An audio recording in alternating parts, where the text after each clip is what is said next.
నువ్వు ఇవాళ అక్కడ ఉండి మాట్లాడడం కాదు, మేము ఓట్లేసాం కదా, మా బాధలు నీకు కనిపించట్లేదా?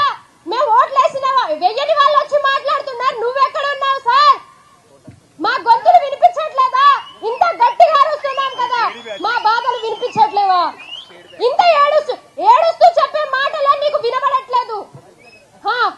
ఏంటి ఏడుస్తూ చెప్పే బాధలు కూడా నీకు వినబడట్లేదు? మా నాన్న అడుక్కొని తిన్నాడంట ఇన్ని రోజులు. మీరు కేసీలు వేసి ఎక్కడెక్కడికో మొత్తం పలారిలో ఉన్న వాళ్ళందరూ అడుక్కు తిన్నారు. ఇలాంటి పరిస్థితికి తీసుకొచ్చావు సార్ నువ్వు. మాకు ఓట్లు వేసింది మమ్మల్ని ఊళ్ళో నుంచి వెళ్ళగొట్టడానికి కాదు, ఊళ్ళో ఉండి పంట పొలాలు పండించండి,